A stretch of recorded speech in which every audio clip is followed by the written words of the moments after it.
નમસ્કાર. ઓનલાઈન એજ્યુકેશનમાં આપનું સ્વાગત છે. ગયા વખતે આપણે ધ રિવર પોએમની અંદર છે એ આપણે બે સ્ટાન્જા જોયા હતા, બરાબર. એટલે કે નદીના બે સ્વરૂપ જોયા હતા, એક તો બાળ સ્વરૂપ અને બીજું તો કે યૌવન સ્વરૂપ.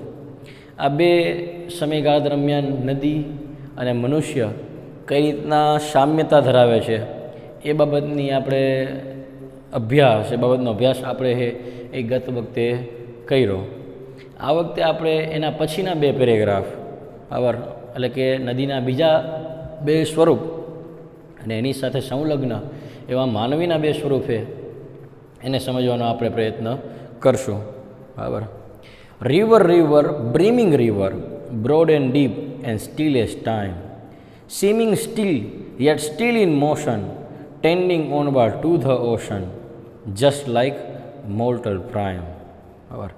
રિવર રિવર, નદી નદી, બ્રીમિંગ રિવર એટલે આપણી ભાષામાં કહેવું હોય તો પૂર્ણતઃ જે ભરાઈ ગયેલી નદી છે, છલકાવાની સ્થિતિમાં જે નદી છે, બરાબર, એવી નદી. નદી નદી બ્રીમિંગ રિવર, બ્રોડ એન્ડ ડીપ, વિશાળ અને સાથે સાથે ડીપ, ઊંડી, એન્ડ સ્ટીલ એઝ ટાઈમ, અને સમય જેવી સ્ટીલ, સ્થિર. સ્વિમિંગ સ્ટીલ, સ્વિમિંગ એટલે દેખાય છે, હોય કેવી, સ્ટીલ એટલે કે સ્થિર, યટ સ્ટીલ ઇન મોશન, તેમ છતાં સ્થિર હોવા છતાં પણ ગતિશીલ. બરાબર. ટેન્ડિંગ ઓનવાર્ડ, ટેન્ડિંગ એટલે ટુ ટેન્ડ, અમુક એક દિશા તરફ જવું, પણ એની દિશા તો શું છે, ઓનવાર્ડ ટુ ધ ઓશન, સમુદ્ર તરફ જેની દિશા છે તેવી. જસ્ટ લાઈક, જાણે કે મોર્ટલ પ્રાઇમ, જીવનનો મુખ્યતઃ સમય. જીવનનો મુખ્યતઃ સમય, બહુ સરસ મજાની એક બાબત કવિ મહાશય આમાં રાખેલી છે, સમજાવી રહી છે, બરાબર. નદી નદી, કેવી નદી, તો પેલી કીધી એને છલકાતી નદી, જે વિશાળ અને ઊંડી છે, સાથે સાથે સ્થિર છે, પણ સ્થિર હોવા છતાં પણ કાર્યાન્વિત છે, કાર્યરત છે, સ્ટીલ ઇન મોશન, કાર્યરત છે. ચોથું, જેની દિશા છે સમુદ્ર તરફ જઈ રહી છે એવી નદી છે, અને એ જ જીવનનો શ્રેષ્ઠ સમય છે, બરાબર. બે અવસ્થા, બાળ અવસ્થા, યૌવન અવસ્થા, અને એના પછીની ત્રીજી અવસ્થા આપણી ભાષામાં વૃદ્ધ અવસ્થા. જોકે ચાર આશ્રમની દ્રષ્ટિએ વાનપ્રસ્થ અવસ્થા, જેમાં શું કરવાનું છે, આ તો શું હોવું જોઈએ, તો એણે સૌથી પહેલાં કીધું નદી નદી, ઉછળતી નદી. વાનપ્રસ્થ અવસ્થા દરમિયાન તમારી પાસે જ્ઞાન જે છે એટલું બધું હોય, ઉછળતું એમ બહાર, બરાબર, છતાં પણ વિશાળ અને ઊંડી હોવા છતાં પણ, જ્ઞાનની દ્રષ્ટિએ વિશાળ અને ગહન હોવા છતાં પણ સ્ટીલ એઝ ટાઈમ, સમયની જેમ સ્થિર. બોલવાનું કાંઈ નહીં, બધી જ ખબર પડતી હોવા છતાં પણ શાંત રહેવાનું. આપણે સામાન્યતઃ શું સ્થિતિ હોય અથવા તો શું તકલીફ પડતી હોય સામાન્યતઃ, તો આપણે એક જ પ્રકારની તકલીફ હોય સામાન્યતઃ, એ એટલે મને ખબર પડે છે, અને મને ખબર પડે એટલાથી પૂરું થઈ જાય એટલું નહીં, મને જ ખબર પડે છે. સમસ્યા અહીંયા ચાલુ થાય. ભાઈ ખાસ કરીને આપણા જે અમુક વ્યંગ વાક્યો, દિવાળી તે જ આજે જોઈ કે મેં એનું લેટેસ્ટ વર્ઝન, ફટાકડા તમે ફોડ્યા ભલે, લઈ દીધા કોણે જાજા, આ એના લેટેસ્ટ વર્ઝન બધાય. પણ કહેવાનો મતલબ બધામાં શું છે, મને ખબર પડે છે, બીજા કોઈને પડે ન પડે એ પછીનો પ્રશ્ન છે, પણ મને ખબર પડે છે, અને મને જ ખબર પડે છે, અહીંયા પ્રશ્ન ચાલુ થઈ જાય. અહીંયા એક અલગ અવસ્થા, એટલે કે વાનપ્રસ્થ અવસ્થામાં જવું, વૃદ્ધત્વની અવસ્થામાં જવું, ત્યાં તકલીફ. વૃદ્ધનો મતલબ જ છે જે વધેલો છે તે. શેનાથી વધેલો, તો XY જેનાથી પણ વધેલો હોય તેનાથી. ઘણા બધા પૈસાથી વધી ગયા હોય તો તકલીફમાં જાજા, જ્ઞાનથી વધી ગયા હોય તોય તકલીફમાં જાજા, પણ બંને હોવા છતાં પણ સ્થિર રહે તો એ શ્રેષ્ઠ બાબત છે. એટલે જેણે કીધું મોર્ટલ પ્રાઇમ, જીવનનો મુખ્ય સમય, જે અવસ્થા દરમિયાન બધી જ ખબર હોવા છતાં પણ ચૂપ, કોઈને કાંઈ કહેવાનું નહીં, પૂછે તો દરેકને જવાબ દેવો, ન પૂછે, અભિપ્રાય નથી માંગ્યો, શાંત બેવું. એમાં આજની જે જનરેશન છે, જે આપણે માનીએ કે ફાસ્ટ યુગ છે જનરેશનનો, એ ફાસ્ટ યુગમાં એની સાથે તાલમેલ ન કરી શકીએ તો એક જ બાબત છે કે આપણે શાંતિથી બેહી. એનો મતલબ એમ નથી કે આજની જનરેશન જે પણ કરે એ યોગ્ય જ છે. એણે એના માતા પિતાને અથવા તો ઘરમાં જે વડીલ છે એને પૂછ્યા વગર કંઈ પણ કરવું જોઈએ એવો પણ એનો મતલબ નથી. પૂછીને જ કરવું જોઈએ, પણ વડીલોએ પણ એટલા સંસ્કાર આપેલા હોય તો દીકરો પૂછ્યા વગર કાંઈ પણ કામ કરે નહીં. એ સંસ્કાર જ ન આપ્યા હોય તો એનો ગુનો એ પણ એમનો છે. કહેવાનો મતલબ શું છે કે બધું જ સમજાતા હોવા છતાં, બધી જ જાણ હોવા છતાં પણ ચૂપ. કોઈને કાંઈ કહેવાનું નહીં, કોઈને કાંઈ શિખામણ આપવાની જરૂરિયાત નહીં. પૂછે ચોક્કસ કયો. હા, ઘરમાં પૌત્ર છે, પૌત્રી છે, એનામાં સંસ્કારનું સિંચન કરવાનું. કારણ કે ઓલરેડી આપણે કહેવાય બ્રોડ એન્ડ ડીપ, વિશાળ અને ગહન છીએ. કાંઈ નહીં તો આપણામાં એક્સપિરિયન્સ, અનુભવ એવડો બધો છે. જીવનમાં ઘણી બધી સમસ્યાઓનો સામનો આપણે કરીને એટલે પહોંચ્યા. તો આપણી પાસે અનુભવનો જે બહોળો, આપણી ભાષામાં કહેવું હોય તો અનુભવ છે, એને સાથે લઈને, એને પોતાની આયરે લઈને આપણા છે એ પૌત્ર અને પૌત્રીને શીખડાવી, જેથી કરીને આપણે પણ છે એ કટાઈ ન જાય. કારણ કે જ્ઞાનની સીમા મર્યાદા છે. જ્ઞાનનો જો ઉપયોગ ન કરવામાં આવે તો અંતે ભૂલાઈ જાય. વસ્તુ જેમ કટાઈ જાય એમ જ્ઞાન છે વિસરાઈ જાય. કહેવાનો મતલબ શું છે? એ જીવનનો એક મુખ્ય સમય છે જે અવસ્થા દરમિયાન વ્યક્તિ છે એ બીજાને પોતાની પાસે જે એ આપે. और જૂના કાળના તપોવનમાં જે વ્યવસ્થા તેમાં શું હતું? ભણાવવા માટે કોણ જતા? તો કે આ વાનપ્રસ્થી લોકો છે. એની પાસે અલગ અલગ ક્ષેત્રનો અલગ અલગ અનુભવ છે અને જેને જે ક્ષેત્રનું ભણવું છે એને એ પોતે ભણાવી શકે છે. કહેવાનો મતલબ શું? મોર્ટલ પ્રાઇમ, જીવનનો મુખ્ય સમય છે. આ એક કામ હતું, બરાબર? એક કામ એટલે broad and deep, steel as time, swimming steel but still in motion. દેખાય છે શાંત છતાં પણ કાર્યરત હોય. બીજી બાબત એની દેખાય શાંત છતાંય કાર્યરત હોવું. આપણે તો દેખાય અલગ, કાર્યરત કાંઈ નહીં. કાંઈ કર્યું ન હોય તો આગળ એવોર્ડ લેવા ઊભા રહી જઈએ આપણે. આ બધી આપણી સ્થિતિ, આપણા બધાનું કામકાજ આવું. કાંઈ કર્યું ન હોય તો યશ લેવા આપણે બધા પહોંચી જઈએ. પણ એ અવસ્થા દરમિયાન કામ કર્યું હોવા છતાં પણ પાછળ રહેવાનું, પડદા પાછળ રહેવાનું. મારા દીકરાએ કર્યું, મેં નહીં. કારણ કે હવે તો ઘરનો વ્યવહાર એ સંભાળે છે ને. કર્યું મેં હે, છતાં પણ શું કહેવાનું? મારા દીકરાએ કર્યું હોય. એને કહેવાય swimming steel but still in motion. દેખાય શાંત, સ્થિર, છતાં પણ કાર્યરત છે. બીજી બાબત. અને ત્રીજી બાબત, tending onward to the ocean. સમુદ્રની દિશા તરફ નદી જે રીતના જાય, બરાબર, જે રીતના સમુદ્રની દિશા તરફ જાય એમ મનુષ્યનું પણ અંતિમ ગંતવ્ય સ્થાન શું હોઈ શકે? તો કે જ્યાંથી પોતે આવ્યો હોય અહીંયા પોતે પાછું જવાનું હોય.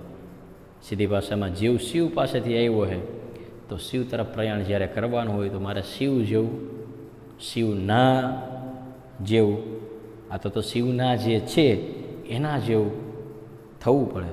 અને એના માટે એના તરફની ગતિ મારે વધારવી પડે. આપણી ગતિ પૈસા માટેની હોય મોટી ઉંમરે, પણ 60 વર્ષના ડોહલા થઈ જાય તોય આપણાથી પૈસો, દમડી છૂટતી નથી એક હાથથી. ઘરનો વ્યવહાર આપણાથી છૂટતો નથી. આટલા તો આપણે બધા હે મહાન લોકો હોય કે આપણાથી કંઈ પણ હે છૂટે નહીં. જે સમયે આપણે ભળી જવાનું છે બીજામાં, tending onward to the ocean, એનો બીજો મતલબ એ જ છે ભળી જવાનું છે. જે સમયે મારે, એ સમયે હું મારું પોતાનું અલગ વ્યક્તિત્વ એ દેખાડવાનો પ્રયત્ન કરવા માગું. જે સમયે ભળવાનો છે એ સમયે મારે ભળવું જ જોઈએ, પણ એ સમયે મારાથી ભળવાતું નથી. એના બદલે હું એક અલગ અંદાજમાં હે બહાર રખડતો હોય, આટા મારતો હોય. જે સમયે ભળવાનું એ સમયે ભળી જવું જોઈએ.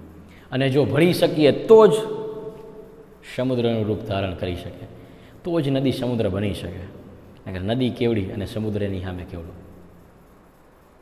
ક્યાં નદી અને ક્યાં સમુદ્ર, બંનેની મહત્વતા કેટલી.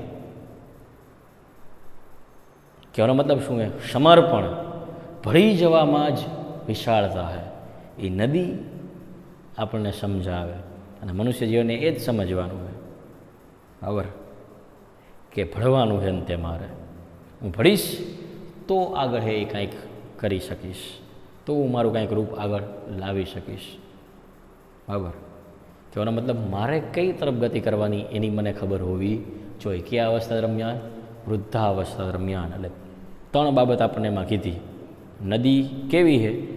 વિશાળ અને ઊંડી, સ્થિર. એ જ રીતના વૃદ્ધત્વાવસ્થામાં શું હોય? તો કે વિશાળ હોય, ગહન હોય પોતે જ્ઞાનની દ્રષ્ટિએ, છતાંય સ્થિર હોય. બીજું, સેમિંગ સ્ટીલ, એ દેખાય શાંત પણ કાર્યરત હોય. એમ અહીં પણ દેખાવાનું શાંત છતાં પણ દરેક કામમાં આપણો સહયોગ હોય. અને અંતિમ, tending onward to the ocean, સમુદ્ર તરફની આપણી ગતિ હોય. સમુદ્ર તરફની ગતિ હોવી અત્યંત આવશ્યક બાબત છે. એના સિવાય કોઈ જીવનનો મર્મ છે નહીં. સીધી ભાષામાં ભળી જવું, આ ત્રીજી બાબત વૃદ્ધત્વમાં આવી જાય. જો એ ભળતા ન શકે તો તકલીફ પડે. હાલની જે વૃદ્ધાવસ્થાના જે લોકો એને શું સમસ્યા? એક જ છે, આજની જનરેશન સાથે ભળી જવું નથી. હા, ભળવાની બાબત એવું નથી કે ભાઈ એ જે કરે આપણે કરીએ. આપણે ભળવામાં થોડાક ઊંધા આગળ વહી ગયા છીએ.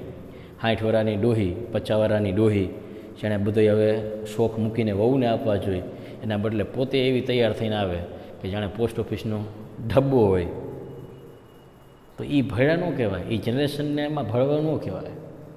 જે અવસ્થા દરમિયાન તમારે શૃંગારને બધું મૂકવાનું હોય, એ અવસ્થા દરમિયાન તમે પકડીને તમે અલગ જ દેખાવાનો પ્રયત્ન કરો, એ ભળવું નહીં. 60 વર્ષની ડોહી ઢોસા હાટું બાજતી હોય ક્યાંક લગ્ન પ્રસંગમાં, તો એ ભળી જવું નથી. ભળવાનો મતલબ અલગ છે. વ્યક્તિત્વમાં ભળી જવાની વાત છે, વિચારોમાં ભળી જવાની બાબત છે. અને ભળી જવાનો મતલબ એ જ છે કે એની જે ખરાબ બાબતો હોય એમાં ન ભળવાનું હોય. ઉલટું સ્ટીલ ઇન મોશન જે છે બાબત, કાર્યરત રહીને એને કાઢીને આપણે એમાં ભળવાનું હોય. કહેવાનો મતલબ છે બહુ મોટું છે, જેટલું આમાં સમજાય એટલું ઓછું. પણ કહેવાનો મતલબ જે 3 બાબત છે એ જ કે ભાઈ વિશાળ અને ગહન હોવા છતાં શાંત રહેવું, શાંત હોવા છતાં પણ કાર્યરત રહેવું, અને અંતે ભળી જવું. આ નદીનું ત્રીજું સ્વરૂપ છે. એમ વૃદ્ધાવસ્થા પણ એ જ બાબત આપણને શીખવી છે, જે ખરેખર આજના વૃદ્ધોમાં દેખાય છે કે નહીં, એક બહુ મોટો પ્રશ્નાર્થ ચિહ્ન છે. ચોથો ફકરો, river river headlong river down you dash into the sea. નદી નદી પણ કેવી? Headlong river. બરાબર, આપણી ભાષામાં કહેવું તો એને થોડીક ઉતાવળ છે. Headlong river down you dash into the sea. સમુદ્રની અંદર તું ધસી જાય. Down you dash into the sea. સમુદ્રની અંદર તારે ભળી જવું છે. બરાબર, કેવો સમુદ્ર? Sea that line has never sounded. સમુદ્ર કે જેની ગહનતા અમાપ છે. C that cell has never rounded. સમુદ્ર કે જેનો પ્રવાસ અમાપ છે, અથવા તો આપણી ભાષામાં નિરંતર છે. બરાબર, સીધી લીટી હોય તો એને અમુક જગ્યાએ શું થાય? મર્યાદા આવી જાય, સ્ટોપ. પણ ગોળાકારનું કેવું છે? ચાલુ જ રહે. રાઉન્ડેડ એનો મતલબ એ નિરંતર જેનો પ્રવાસ ચાલુ છે. લાઈક એટર્નિટી, જાણે કે અનંતકાળ. ખરેખર જેનો કહેવાનો મતલબ છે નદી નદી, તાવડી નદી જે સમુદ્રની અંદર ભળી જાય છે. સમુદ્ર કે જેની ઊંડાઈ અમાપ છે. સમુદ્ર કે જેનો પ્રવાસ નિરંતર છે, જાણે કે અનંતકાળ. બરાબર, જીવનનો મુખ્યતઃ સમય આવી ગયો વૃદ્ધાવસ્થા, જેમાં ભળી જવાનું નક્કી કર્યું. પણ ભળવું તો શેમાં? સમુદ્રમાં. કેવા સમુદ્રમાં? તો કે જેની ઊંડાઈ ગહન છે, અમાપ છે, જેની ઊંડાઈને તમે માપી ન શકો. પાયા સમુદ્ર એટલે કોણ અંતે? બુદ્ધિ ઘસવા જેવી. શેમાં મારે ભળી જવાનું હોય એની પણ મને ખબર હોવી જોઈએ ને. ગંગાનું પાણી ગટરમાં ભળી જાય તો ગંગાની કોઈ પોતાની વેલ્યુ રહે ખરી? ન રહે. શેમાં ભળી જવું એની પણ બુદ્ધિ મનુષ્યમાં હોવી જોઈએ. બરાબર. હા, ગંગાની વેલ્યુ કદાચ એમાં, હા, ગંગાનું હે એ ગટરમાં ભરવું, એમાં કદાચ ગટરની વેલ્યુ વધે, ગટરને માણા ગંગા કહે, પણ ગંગાની વેલ્યુ શું થાય? ડિવેલ્યુએશન, ડિગ્રેડેડ, ઘટે. એની વેલ્યુ એમાં વધે નહીં ક્યારેય. કહેવાનો મતલબ કેમાં ભળી જવું? નદી જેમ ધસી જાય સમુદ્રમાં, બરાબર, એમ આપણે પણ ધસી જવાનું છે, પણ કેમાં ભળી જવાની વાત છે. તેના બે જે શબ્દ વાપરે બહુ વિચારવા લાયક છે, અને ગમે એટલું વિચાર એમાં ઓછું છે. સમુદ્ર કે જેની ઊંડાઈ અમાપ છે, ઊંડાઈમાં અમાપ એટલે એનો મતલબ જેનો કોઈ તોડ નથી, એમાં ભળી જવાની બાબત છે. અને સીધી ભાષામાં આપણી માટે કોણ અમાપ છે? આપણા માટે કોણ અમાપ છે? એકમાત્ર. બાકી બધી તો મનુષ્ય પહોંચી જવાનો પ્રયત્ન કરવા લાગ્યો. ચાંદ આઘો હતો, ચાંદ હવે નજીક થઈ ગયો. મંગળ દૂર હતો, નજીક કરી દીધો. ટેકનોલોજીથી વધતા વધતા વધતા વધતા આપણે પહોંચી ગયા ક્યાંય ઠેઠ. પણ આપણા માટે અમાપ હજી પણ કોણ છે? સૌથી પહેલું અમાપ જો કોઈ હોય તો જેને આપણે સમજવા અઘરા, અહીંયા ઊંડાઈ એટલે સમજણ, જેને સમજવા અઘરા, એ કોણ? એકમાત્ર ભગવાન શિવ, જ્યાંથી જીવ આવ્યો, એમાં ભળવાની જે વાત છે એ સમજણ છે. ભગવાન શા માટે આપણા માટે છે એ સમજણમાં બેસે એમ નથી, કારણ કે આપણે એને સમજવાનો ક્યારેય પ્રયત્ન જ કર્યો નથી. આપણે સમજ્યા છે ને મારા ધંધાને, આપણે સમજ્યા છે ને પૈસાને ક્યાં ઇન્વેસ્ટ કરવું એનું, આવી બધી સમજણ આપણામાં રહેલી છે. પણ આપણામાં જે સમજણ હોવી જોઈએ એ સમજણ આપણામાં રહેલી નથી, અને એના પરિણામ રૂપે આપણે એ અનંત કાળમાં અથવા તો જીવનના મુખ્ય કાળમાં જ આપણે પ્રવેશ કરી શકતા નથી અને ભળી શકતા નથી. જિંદગી આપી પૈસા એને ભળ્યા ને પછી અંતિમ જીવનમાં આપણે એમ કહીએ કે હવે મારા દીકરા એને ભળવું છે, એમ ન ભળી શકાય, એટલું હેલું નથી. કહેવાનો મતલબ મારો શું હોય? એક જ બાબત હું સમજાવવા માગું એના માધ્યમથી, કે સમુદ્ર જેની ઊંડાઈ ગહને એમાં નદી અંતે ભળવા માગે છે અને પછી પોતે અનંત કાળ સુધી શાશ્વત થઈ જવા માગે છે. ઉદાહરણ તરીકે આપણી દ્રષ્ટિ હિન્દ મહાસાગર, એનું સુકાવું, એનું અસ્તિત્વનું પૂરું થાવ એ સહેલું કે પછી અમારા ગામની, આપણા ગામની કાલિંદ્રી છે એનો સુકાવ હોય એ વહેલું છે? 100% કાલિંદ્રી જ વહેલી સુકાય, હિન્દ મહાસાગર ન સુકાય, અનંતકાળ સુધી રહે. જ્યારે મારા ગામની નદીનું કાંઈ નેક્સ્ટ નહીં, નક્કી નહીં, શક્ય છે. કહેવાનો મતલબ એક જ બાબત, જે સમજણ છે એ એક જ બાબતની છે કે જે અનંત છે એમાં ભળી જવું જોઈએ. બીજું, જેનો પ્રવાસ નિરંતર છે એમાં ભળવાનો. સમુદ્ર, બરાબર, એને કીધું બીજું, સી ધેટ સેલ હાથ નેવર રાઉન્ડ, જેનો પ્રવાસ નિરંતર છે, બરાબર, એટલે કે જેની બાબત સીધી ભાષામાં જે શાશ્વત છે એમાં ભળી જવાય ને, અનાદિકાળ સુધી ભળી જવાય. શાશ્વત એટલે આપણી દ્રષ્ટિએ સમજવું હોય તો ઉદાહરણ તરીકે આપણે વિચારીએ તો કે ઋષિમુનિઓ બધા કેવા કહેવાય? શાશ્વત કહેવાય, એમાં ભળી જવું જોઈએ. પણ સમજી લો કે ભાઈ કોઈ આપણા છગનભાઈ મગનભાઈ છે એમાં ભળી જઈ તો કોઈ વેલ્યુ ખરી આપણે? કારણ કે છગનભાઈને લોકો યાદ કરશે, જોકે હવે તો યાદ નહીં કરે. સમય એવો આવી ગયો કે છગનભાઈ કે મગનભાઈ જો કાંઈ સારા કર્મ નહીં કરે તો લોકોને યાદ પણ નહીં કરે. માર્યો ત્યારે 2 દી રોઈ લઈ છે અને પછી પૂરું. છગનભાઈ એના રસ્તે, મગનભાઈ એના રસ્તે, અને ચમનભાઈ જ્યાં હયા છે એ એના રસ્તે, કાંઈ જ ફરક પડતો નથી કોઈને. પણ જે અનંતકાળમાં ભળી ગયા છે, એટર્નિટી, જે શાશ્વત સમયમાં ભળી ગયા છે, જે ભગવાનમાં ભળી ગયા છે, એ વ્યક્તિને લોકો અનંતકાળ સુધી યાદ રાખે. ને એના ઉદાહરણ આપણી સામે કેટલા છે. સ્વામી વિવેકાનંદ, સ્વામી દયાનંદ સરસ્વતી, સમર્થ રામદાસ સ્વામી, કેટલાય આપણે ઉદાહરણ દઈ શકીએ એના, કે જેઓ છે એ ભળી ગયા, કે જેઓ છે એક અનંતકાળ સુધી યાદ રાખશે લોકો જેને. એવા કેટલાય ચરિત્ર થઈ ગયા. શા માટે? કારણ કે એમને પોતાના જીવનને એ અનંત શાશ્વતતા જેમાં છે એમાં પોતાના જીવનને એને ભેળવી દીધું. અને ભેળવી દીધું એના કારણે જ તે લોકો છે એ અનંતકાળ સુધી આપણે યાદ રાખશું. આપણે આપણા માટે જ આખી જિંદગી જીવી તો લોકો આપણને યાદ કરે ન જ કરે, કોઈ શરતે ન યાદ કરે. પણ જો અનંત જે છે, જેની ઊંડાણ અમાપ છે, જેનો પ્રવાસ નિરંતર છે, એવામાં ભળી જઈ તો લોકો આપણને અનંતકાળ સુધી યાદ કરશે. અને એ જ આપણા જીવનની હે ઇતિ કર્તવ્યતા છે. જે રીતના સમુદ્ર છે,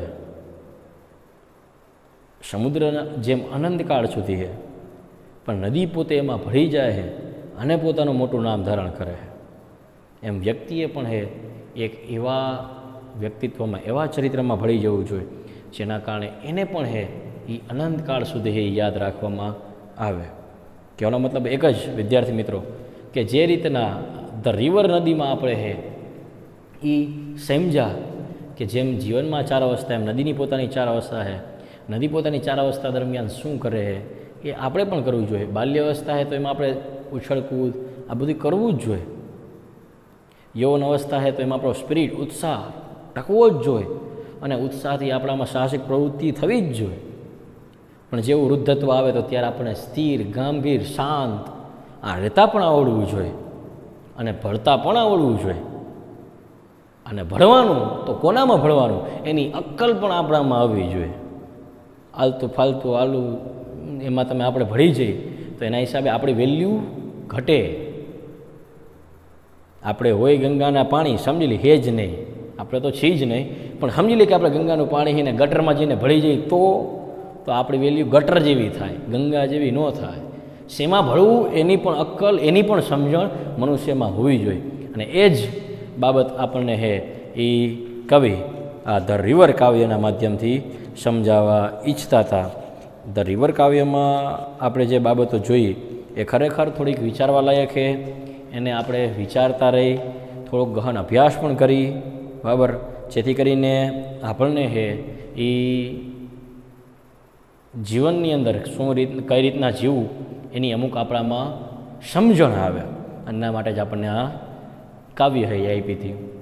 બીજું, ધ રિવરમાં કાવ્યો એટલે અમુક રાઇમિંગ શબ્દ હોય, રાઇમિંગ વર્ડ હોય, બરાબર. તો એ રાઇમિંગ વર્ડને આપણે થોડો અભ્યાસ કરી. બરાબર, પહેલા પેરેગ્રાફમાં છે તો કે વે, પ્લે આ રાઇમિંગ વર્ડ છે. બીજું ડાન્સિંગ, ગ્લાન્સિંગ આ રાઇમિંગ વર્ડ છે. વિદ્યાર્થી મિત્રો, રાઇમિંગ વર્ડ એટલે શું? તો કે રાઇમિંગ વર્ડમાં જેનો અંતિમ અક્ષર છે એનું જે ઉચ્ચારણ છે, એટલે કે કોઈ પણ સ્પેલિંગ એનું ઉચ્ચારણ છે, એના અંતિમ શબ્દો સમાન ટોનમાં, સમાન અવાજમાં એ આવતા હોય એને રાઇમિંગ વર્ડ કહે. રાઇમિંગ વર્ડ એટલે વર્ણાનુપ્રાસ શબ્દ. જે રીતના અહીંયા છે વે, પ્લે, વે, પ્લે, એ જ રીતના ડાન્સિંગ, ગ્લાન્સિંગ, ડાન્સિંગ, ગ્લાન્સિંગ, ઇંગ. તો એ રીતના ઘણા બધા શબ્દ છે, બરાબર. Leaping, sweeping, smooth, youth, time, prime, motion, ocean, sounded, rounded. આ બધા જે છે એ રાઇમિંગ વર્ડ છે જે આપણને કાવ્યના માધ્યમથી ખબર પડે. તો વિદ્યાર્થી મિત્રો, જો તમને ધ રિવર નદી એ કાવ્યમાં કોઈ સમજણ ન પડી હોય તો તમે ચોક્કસ એ બાબતને સમજવા માટે ઓનલાઈનના માધ્યમથી પ્રશ્ન કરી શકો છો. હવે આપણે આગળ છે એ એક બીજી બાબત જોવાની કે જે આપણે ચાલુ છે. ગયા વખતે પણ આપણે પ્રેપોઝિશનમાં જોયા હતા. પ્રેપોઝિશનમાં આપણે 4 અને 5 6 એક બાબત આપણે જોઈ. ઉપરની દ્રષ્ટિએ આપણે 4 શબ્દ જોયા, ઓન, અપોન, એબો, ઓવર. ઓર એના પછી પાછળની દ્રષ્ટિએ આપણે આફ્ટર અને બિહાઇન્ડ જોયું. અંદરની દ્રષ્ટિએ આપણે ઇન અને ઇનટુ જોયું. વચ્ચેની દ્રષ્ટિએ આપણે બિટવીન અને અમોંગ જોયું. એ જ રીતના આપણે એ દ્વારા, વડે દ્વારાની દ્રષ્ટિએ આપણે એના માટે આપણે બાય અને વિથ જોયું. તો આ રીતના આપણે આગળ પ્રેપોઝિશન જોયા. આજે પણ આપણે આગળ પ્રેપોઝિશનને જોવાનો પ્રયત્ન કરશું, બરાબર. સૌથી પહેલાં આપણે જોઈએ તો કે ઇન અને એટ. આ બંનેનો ઉપયોગ પણ એક જગ્યાએ સ્થિર બાબતમાં એટલે કે એક જગ્યાએ એક સમાનતા રૂપે કરવામાં આવે, જેને લોકો અત્યારે લાઇટલી ઉપયોગ કરે હળવાશમાં, પણ ખરેખર જ્યારે કોઈ રહેઠાણની બાબત હોય તો ત્યારે આ બંનેનો હે એ ઉપયોગ કરવામાં આવતો હોય. તો એ ખરેખર એ સમયે કેને ક્યાં ઉપયોગ કરવો જોઈએ એની ખબર હોવી જોઈએ. તો કે ઇનનો ઉપયોગ હે એ મોટા શહેર હે, રાજ્ય હે અથવા દેશનું નામ હે એની સાથે જેનો ઉપયોગ થાય. બરાબર, એક્ઝામ્પલ તરીકે આપણે કેવું હોય તો ઇન ઇન્ડિયા, બરાબર, ઇન ગુજરાત, ઇન સુરત. પણ જ્યારે નાના શહેર હોય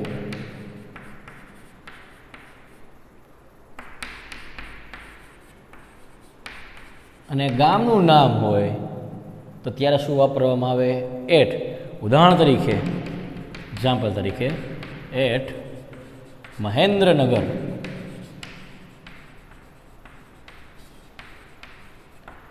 એટ પીપળી, એટ વઢવાણ, સુરેન્દ્રનગરનું નાનું એવું સિટી. તો આ રીતના ઇન અને એટનો રહેઠાણની બાબતમાં જ્યારે પ્રશ્ન આવે ત્યારે ઇનનો ઉપયોગી મોટા શહેર, રાજ્ય અથવા તો દેશનું નામ હોય એની સાથે ઇનનો ઉપયોગ થાય. ભાઈ એની બદલે જો નાનું શહેર હે, નાનું ગામ હે, એના જો નામ હોય તો એની સાથે શેનો ઉપયોગ થાય? એટનો ઉપયોગ થાય. આપણે ભલે મન ફાવે ઉપયોગ કરી પણ ખરેખર એનો ઉપયોગ આ રીતના છે. એ જ રીતના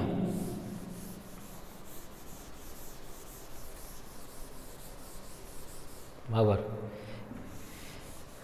એ જ રીતના આપણી સામે કદાચ આપણે વિચાર લઈએ તો ઓન, ઇન અને એટ આ ત્રણેયને સમયની દ્રષ્ટિએ એ ક્યારેક એક સમાન રીતે વાપરવામાં આવે, પણ એમાં પણ અલગ અલગ આપણે ભાગ કરી શકાય. એમાં પણ આપણે કહીએ કે ભાઈ આનો ઉપયોગ અહીંયા જ થઈ શકે. ઉદાહરણ તરીકે ઓનનો ઉપયોગ છે તો એ વારમાં અને તારીખમાં જ થાય. બરાબર, એક્ઝામ્પલ તરીકે on Monday, on 22 September.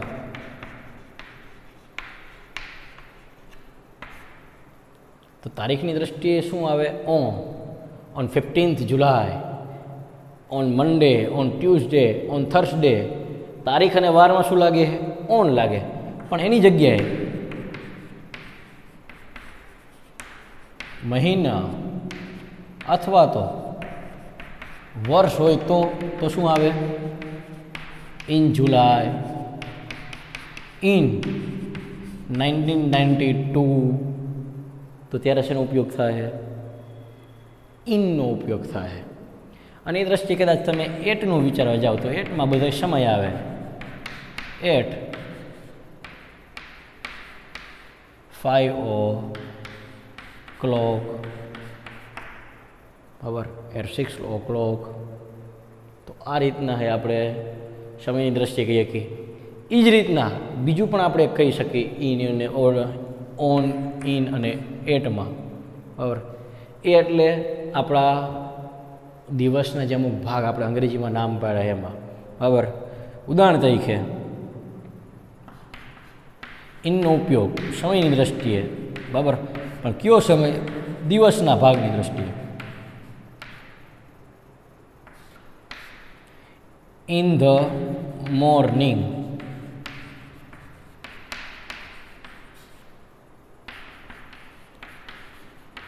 In the afternoon. બરાબર, પણ એની જગ્યાએ એટ નાઇટ, એટ નૂન, ત્યાં શેનો ઉપયોગ થાય? એટનો ઉપયોગ થાય. પર્ટિક્યુલર જ્યારે દિવસનો ભાગ છે ત્યારે ઇન ધ હોય, ઇન ધ આફ્ટરનૂન હોય, ઇન ધ ઇવનિંગ, સાંજ હોય તો પણ તમે ઇન ધ ઇવનિંગ કહી શકો, ઇન ધ ઇવનિંગ, બરાબર. તો ત્યારે ઇનનો જ ઉપયોગ થાય આપણે. પણ જ્યારે નાઇટ હોય ત્યારે અને નૂન સાંજ હોય ત્યારે તો એ શું વપરાય? એટ વપરાય. તો સમયની દ્રષ્ટિએ પણ એના હે આ રીતના પર્ટિક્યુલર બે આપણે હે અલગ અલગ પ્રકારના ઉપયોગ આપણે એને કહી શકીએ. એ પણ આપણે ધ્યાનમાં રાખવું જોઈએ. એના રાષ્ટ્રીય તહેવારો હોય છે તો રાષ્ટ્રીય તહેવારનો બને ત્યાં સુધી ઉપયોગ છે એ ઓનમાં કરવામાં આવે. ઓન 15th ઓગસ્ટ અથવા તો on Republic day, on independence day, જેમાં રાષ્ટ્રીય સાથે સંબોધિત હોય એ બને ત્યાં સુધી એના સાથે ઓનનો ઉપયોગ કરવામાં આવે છે. એનો ઉપયોગ કોમનલી કરી શકાય ઇન ધૂળેટી, ઇન નવરાત્રિ. તો એ જ્યારે સાંસ્કૃતિક કાર્યક્રમો હોય, સાંસ્કૃતિક ઉત્સવો હોય છે તે દરમિયાન વધારે પડતા ઇનનો ઉપયોગ કરવામાં આવે છે અને એટનો ઉપયોગ કોમનલી બેમાં તમે કરી શકો. આ રીતના એના ઉપયોગ છે કે જેના આધારે આપણે ખબર પડવી જોઈએ. તો આ રીતના ઓન, ઇન અને એટ એનો ઉપયોગ આપણે શીખા. એના પછી આપણે જે શીખવાનું છે એ એટલે કે બિસાઇડ અને બિસાઇડ્સ. બરાબર. એક જ શબ્દમાં કેટલો ફરક પડે, ખાલી ભૂલથી થોડુંક લખાઈ જાય તો શું થઈ જાય? બરાબર. બિસાઇડ અને બિસાઇડ્સ. બિસાઇડ એટલે થાય નજીક. આપણે એના માટે નિયર શબ્દ પણ અહીં વાપરી શકીએ. બરાબર, વાપરવો હોય તો. એ જ રીતના બિસાઇડ્સ એનો મતલબ શું થાય? તદુપરાંત. બરાબર. જેમાં આપણે શું વાપરવું પડે છે?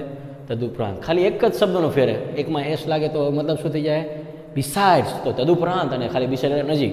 ઉદાહરણ તરીકે, એક્ઝામ્પલ તરીકે આપણે કહીએ તો my friend set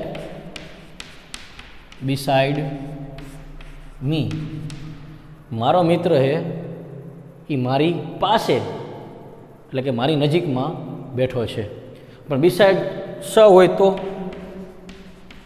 besides money. he gives clothes also.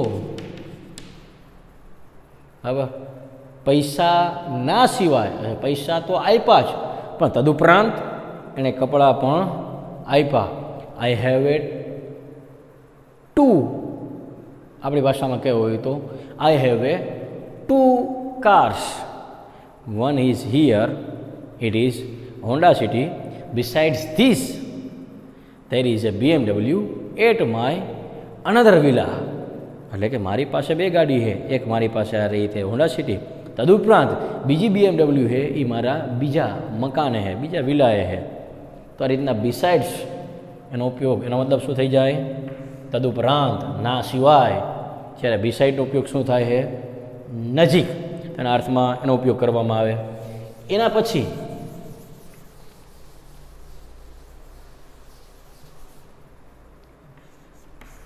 એ પણ સ્પેલિંગ જ, ઓફ અને ઓફ બંનેનું ઉચ્ચારણ એક. પણ એક ઓફ એટલે નું, ની, ના, આપણે જે કહીએ આ બધું એમાં નું, ની, ના, નું. બરાબર. અને ઓફ એટલે બંધ કરવું. ખાલી એક જ શબ્દમાં ફેરફાર થઈ જાય તો અર્થનો અનર્થ થઈ જાય. બરાબર. ઉદાહરણ તરીકે આઈ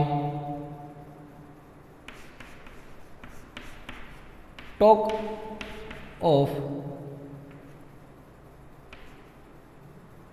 જ્યાં આપણે એબાઉટ, ના વિશે એવો પણ શબ્દ વાપરી શકીએ. બરાબર. Talk of Gandhiji. હું હે એ ગાંધીજી વિશે હે, ગાંધીના પર હે એ વાત કરી રહ્યો છું. બરાબર. અથવા તો I write an essay of great leaders. હું મહાન નેતાઓ પર નિબંધ લખી રહ્યો છું. તો અહીંયા શું આવ્યું? ઓફ. પણ સમજી લો, બંધ કરવો હોય તો આપણે કહીએ ને સ્વિચ ઓફ ધ ફેન.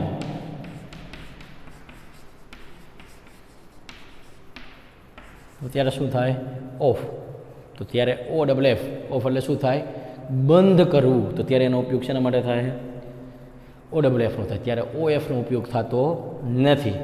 એના પછી આપણી સામે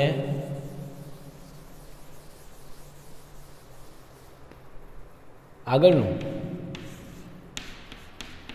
ટીલ અને અનટીલ, એનો મતલબ જ્યાં સુધી અથવા તો ત્યાં સુધી, બંનેનો મતલબ એક જ થાય. પણ ટીલનો ઉપયોગ એ હકારમાં થાય અને અનટીલનો ઉપયોગ એ નકારમાં થાય. બરાબર. આ બે વચ્ચેનો મુખ્ય ફરક. ઉદાહરણ તરીકે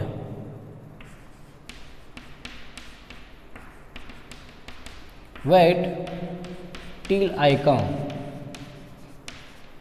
હું આવું ત્યાં સુધી રાહ જોજે.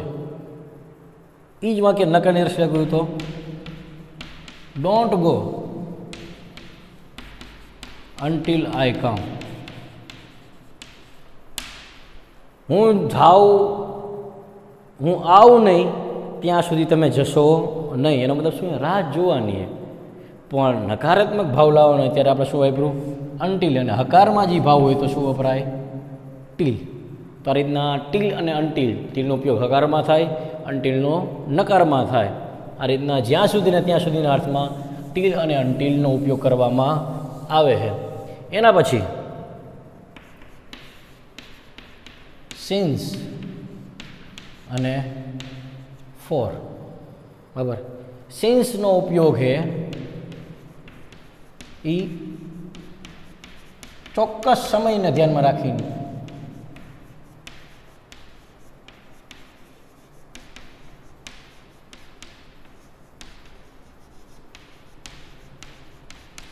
વપરાય છે. બરાબર. જ્યારે ફોર છે એ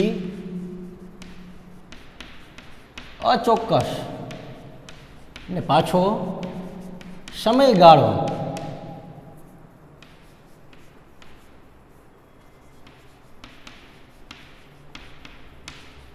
અચોક્કસ સમયગાળાને ધ્યાનમાં રાખી એ વપરાય. બરાબર. એકમાં ચોક્કસ સમયને ધ્યાનમાં રાખીને વપરાય, બીજામાં અચોક્કસ સમયને ધ્યાનમાં રાખીને વપરાય. ઉદાહરણ તરીકે આઈ ડોન્ટ. બરાબર. ઉદાહરણ તરીકે આપણે કદાચ જોવું હોય તો હેવન્ટ, આઈ હેવન્ટ સીન હિમ સિન્સ 15th ઓગસ્ટ.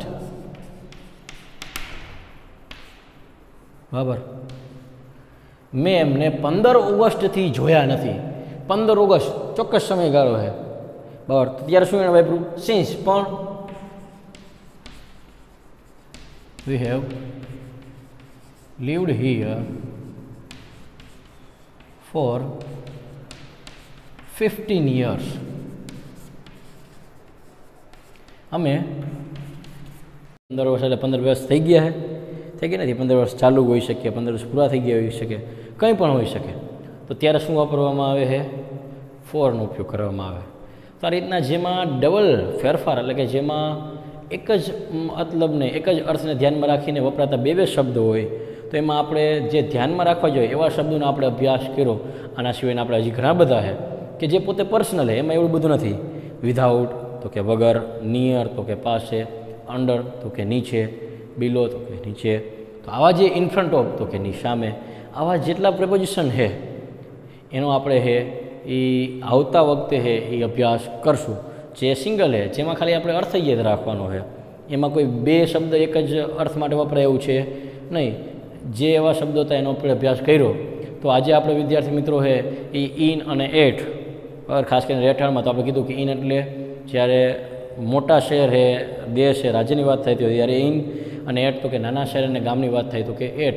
અને પછી ઇન ઓન એટ એમાં પણ આપણે જોયું કે કે ભાઈ ચોક્કસ સમયગાળામાં આપણે જ્યારે ઉપયોગ કરવાનો હતો તો એ ત્યારે ઇનનો ઉપયોગ મહિનામાં અને વર્ષમાં થાય, જ્યારે ઓનનો ઉપયોગ તારીખ અને વારમાં થાય, બરાબર. એ રીતના એટલનો ઉપયોગ એ સમય 5 વાગે 6 વાગે આ રીતના થાય એ પણ આપણે જોયું.